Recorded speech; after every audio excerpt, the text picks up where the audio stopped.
Chào các bạn, mình là Nguyễn Hồng Phúc và ngày hôm nay mình sẽ hướng dẫn cho các bạn cách sử dụng phần mềm Photoshop để tạo action, sử dụng action và áp dụng action cho hàng loạt ảnh. Thì đầu tiên là tạo action. Thì sau khi mở bức ảnh chúng ta lên, các bạn click vào đây hoặc là vào Windows chọn action, nó sẽ ra cửa sổ này. Thì ở đây bạn sẽ tạo một cái folder mới cho cái bộ action của bạn. Cái này để phân biệt ra ha, để tránh nó vào cái folder default action của Photoshop có sẵn. Người ta tạo sẵn cái folder mới để quản lý cái riêng của chúng ta. Ví dụ mình Hoàng Phúc. Đấy, ok. Trong này mình sẽ click vào đây, create new action này, các bạn click vào và đặt tên cho nó. Ví dụ cái này mình sẽ đặt là ám xanh. Ở phía dưới này set, mình chọn folder Hoàng Phúc ha, để lưu vào đấy. Tiếp tục function key, cái này hiệu ứng cái phím tắt. Khi chúng ta muốn làm nhanh chẳng hạn, áp dụng nhanh, không cần phải click vào action rồi chọn action chạy, bạn có thể gán vào một cái phím tắt. Mình chọn F2, click ở đây thì nó sẽ là shift F2 thì nó sẽ chạy action này. Hoặc có thể là control F2 hoặc là control shift F2 tùy. Mình sẽ để shift F2. Color, cái này đánh dấu ha, ám xanh, mình để vào đây cho dễ hiểu. Right click record. Tới đây các bạn làm tất cả các bước như bình thường. Ví dụ mình sẽ làm nhanh một cái.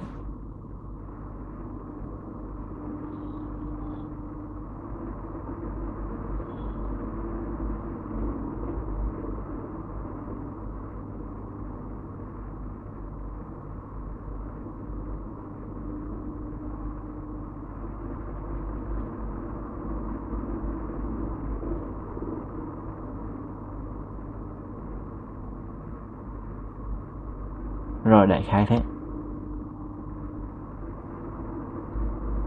Rồi, sau khi đã làm xong, các bạn quay trở lại và click stop playing, click vào là xong.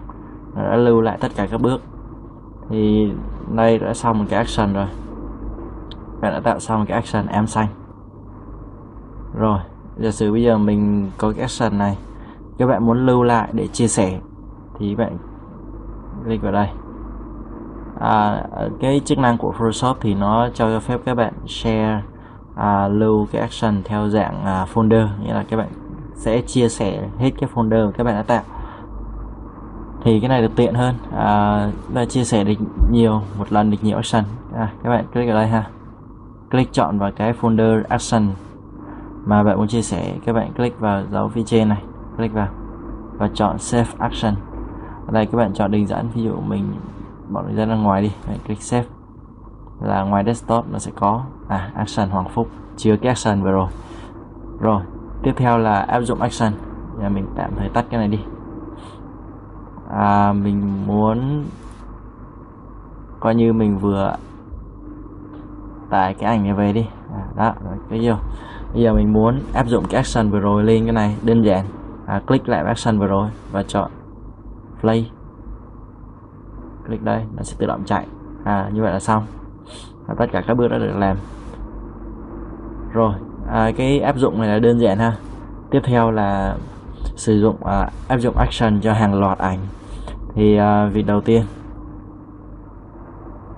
mình sẽ làm như sau. Các bạn click vào file, chọn automate và chọn batch lại ha, file automate batch,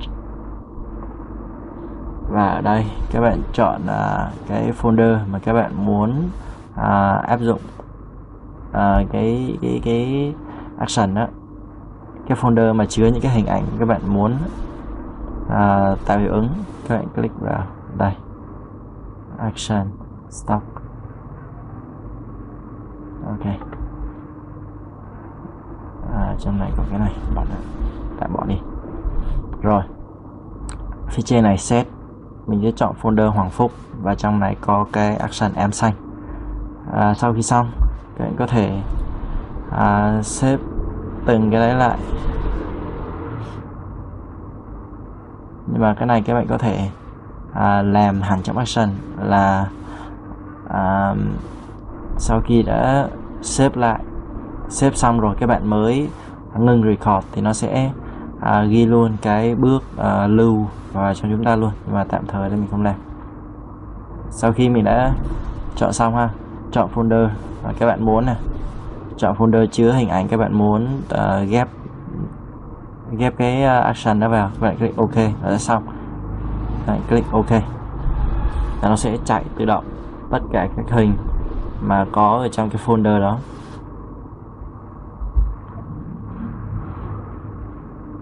Rồi mình kiểm tra lại tất cả các hình đã được tạo cái hiệu ứng đó. Chỉ đơn giản vậy thôi. Như vậy là xong. Chúc các bạn thành công. Các bạn có thể bấm like và subscribe cho mình. Xin cảm ơn.